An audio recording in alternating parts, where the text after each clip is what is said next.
Elements are the building blocks of matter. In the same way, Selenium can test any web application by locating the element on the web page. Hi all, this is Vaishnavi from Edureka, and in this session, we'll see what are web elements and how to perform actions on them. But before I begin, let's take a look at the agenda of this module. We'll first begin by learning about what exactly is a web element and also take a look at the different types of web elements that exist. Once you understand this, we'll see what are the various operations that are performed on these web elements and also take a look at how these web elements can be located on the web page using the element locators. And finally, we'll wrap up this session by working on a demo that demonstrates how to target a web element in Selenium. So first, let's understand what are web elements. Anything present on the web page is a web element, such as a text box, a button, link, etc. But before performing any action in Selenium, we should identify the web element using its characteristics given by the application developer with the help of an HTML code. Now, what are the basic components of a web element? A web element comprises of an HTML tag, attribute, and the text field. Now let's understand these components in detail. What is an HTML tag? It is an individual component of an HTML document or a web page. Now, what are the attributes? HTML attributes are special words used inside the opening tag to control the element's behavior. Now, what is a text field? A text field is placed on the web page using the input tag with the type attribute set with the value of text. So basically, the web element represents an HTML element. Generally, all operations interacting with the page will be performed through this interface. Selenium WebDriver encapsulates a simple form of element as an object of the web element. So this gives you a proper introduction to what are the web elements in Selenium. Now let's move on and understand the different types of web elements. As I mentioned earlier, everything that is present on a web page is considered as a web element. So we have these types of web elements, starting with the edit box, which is a basic text control that enables a user to type a small amount of text. And then we have the link, which allows the user to click their way from page to page. Moving further, we have the button, which represents a clickable button which can be used in forms or anywhere in a document that needs simple standard button functionality. And then we have the image link, and the image button, which performs actions similar to the other fields but with the images. We have the text area where we can enter the text. And then we have the checkbox, which is a selection box, or the tick box, which is a small interactive box that can be toggled by the user to indicate the affirmative or the negative choice. Moving further, we also have a radio button or the option button, which is a graphical control element that allows the user to choose only one of the predefined set of mutually exclusive options. And then we have the drop-down box, which is a graphical control element similar to the list box that allows the user to choose one value from the list. When a drop-down is inactive, it displays a single value. But when it is activated, it displays a list of values from which the user may select one. And then we have the list box, which contains a list of options and only one can be selected out of it. And then we have the combo box, which contains a mixture of the drop-down box as well as the list box. So this is everything you need to know about the types of web elements in Selenium.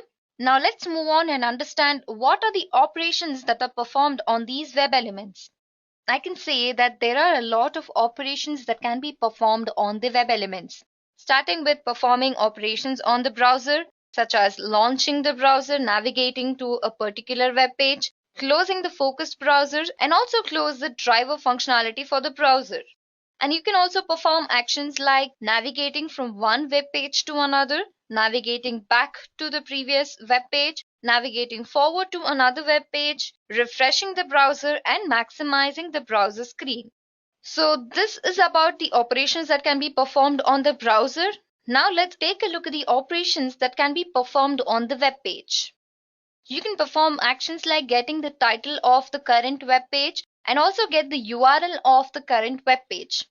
And you can also perform actions on the edit box like entering a particular value, clearing that value, and check the enabled status, and also check the edit box existence.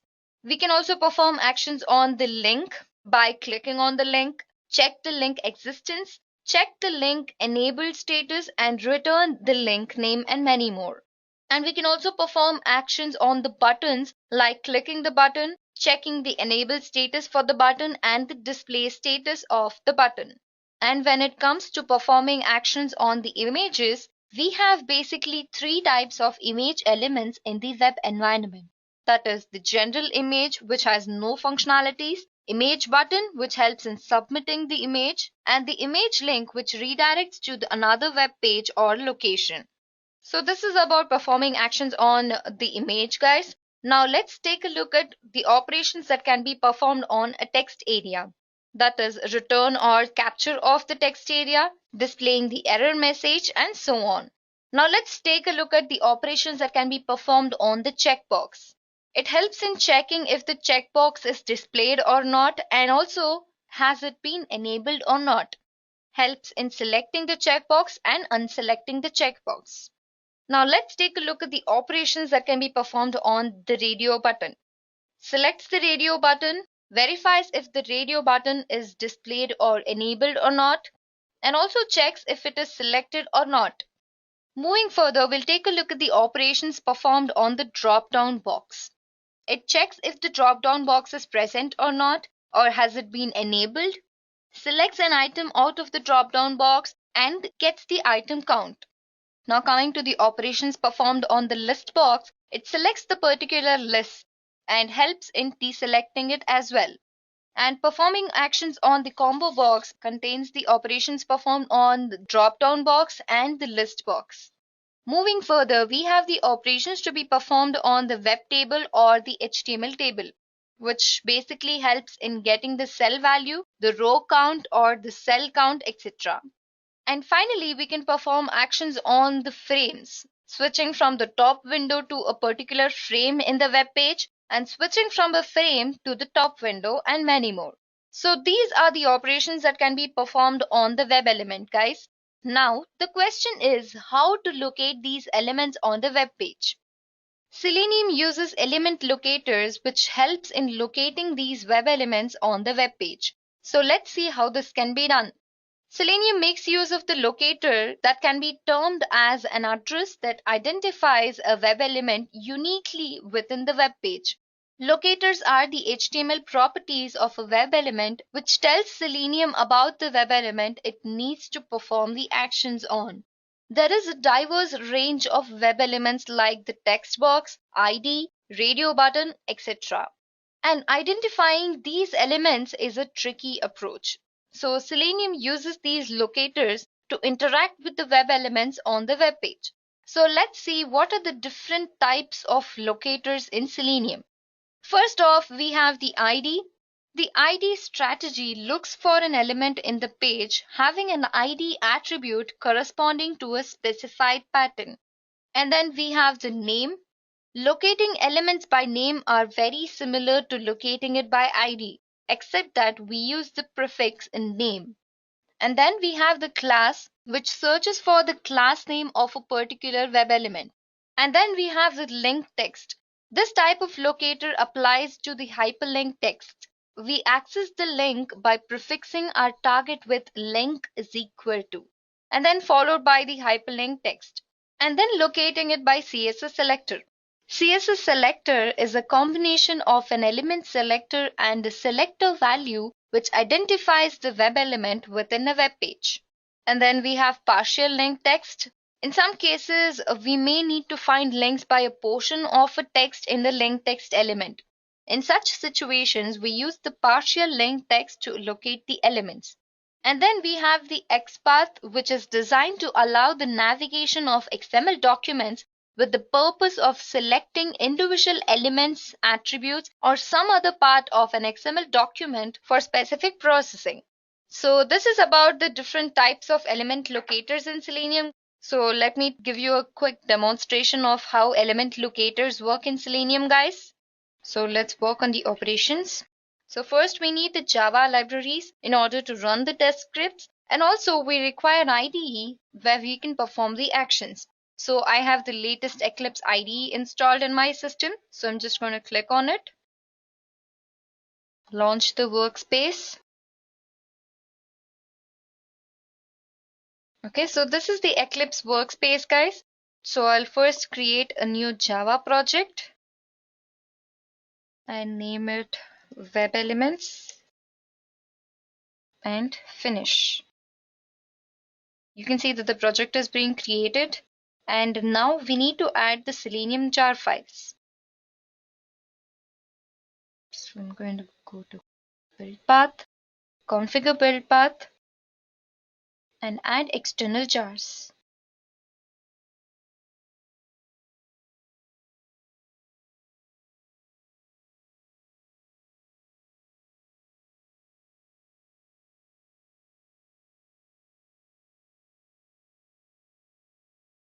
Apply and close.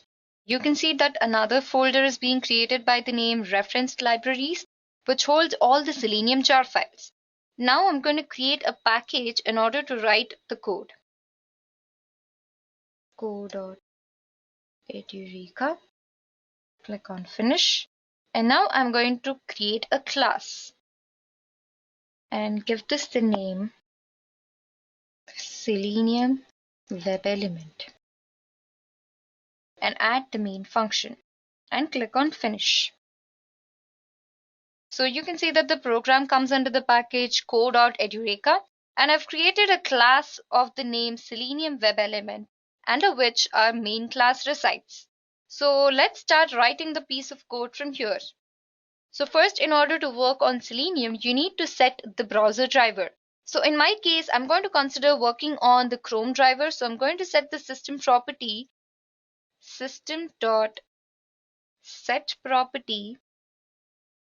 I'm going to set the system property to Chrome.driver and specify the path in which it is located. In my case, it is located in the C drive. So I'm going to copy this path and go back to my project and paste it. And always note that the extension should be given as the Chrome driver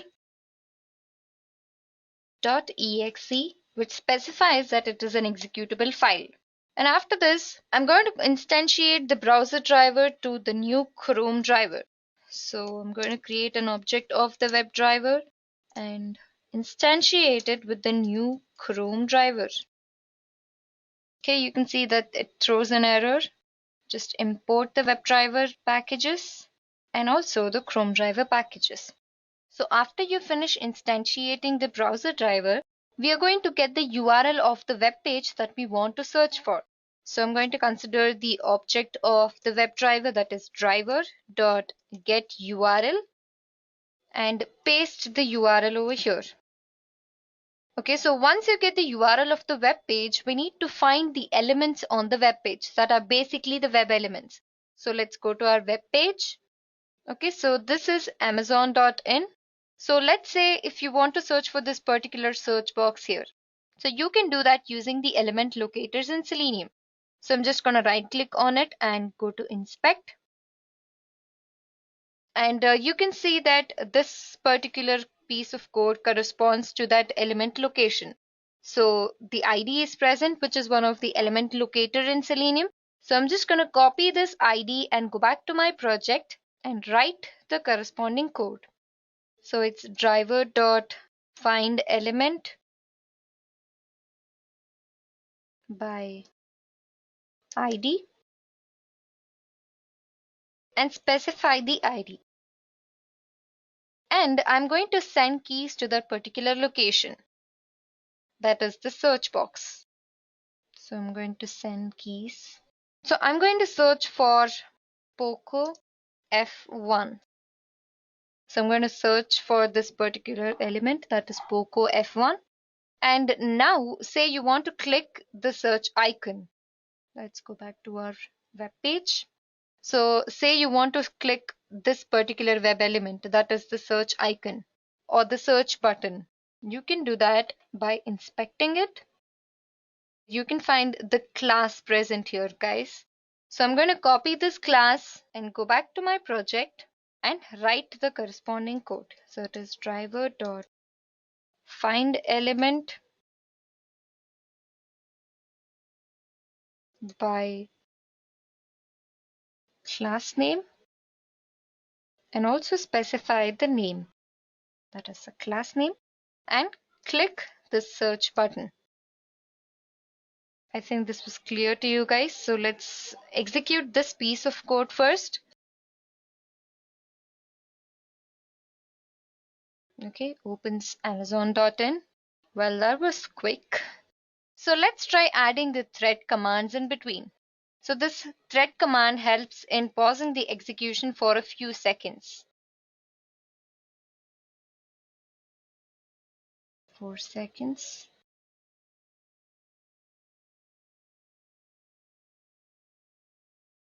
4 seconds. So now let's run this program. It first opens the Amazon.in page, searches for POCO F1, and clicks on the button. Alright guys, I hope you guys understood this. Let's go back to our web page. Now I'm going to manually enter this. Click on the button. You can see that the checkbox is present here, which is another web element in Selenium. So I'm going to consider the second checkbox here and click on inspect. You can see that the class is present, but let's check if this is the only class present in this code. So I'm just going to copy this and click Ctrl F so that the text box pops up. So you can see that this is not the only class present. There are 27 matches to this class. So you cannot consider this class because there is an ambiguity problem. So let's consider the link text. So copy the link text and go back to the project and write the code to locate the checkbox. Find element by link text and paste the link text here and click. As it is a checkbox, we need to click the checkbox. Save it and run the program.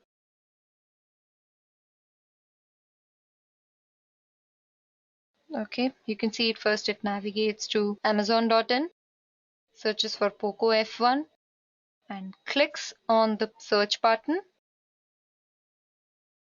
and clicks on the checkbox. Now let's add on a few more commands here. Now say you want to perform actions on the screen, that is maximizing the web page. So you can do that using driver.manage.windows.maximize. So this command helps in maximizing the current web page. And after this, say you want to navigate to another web page. So driver.navigate to, I'm going to consider the web page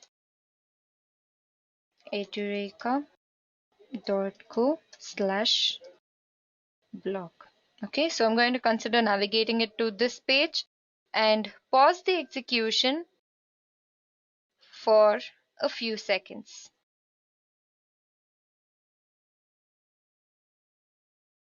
Okay, so I'm going to pause the execution for 4 seconds. Now say you want to navigate back to the current web page, that is the Amazon page. So I'm going to consider driver.navigate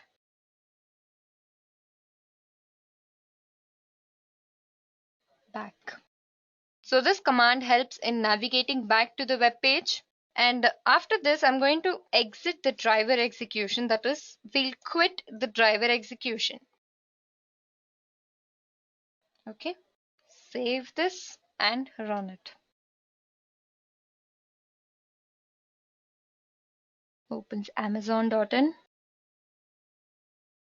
maximizes the web page, pauses the execution and searches for POCO F1, pauses the execution and again clicks on the search button.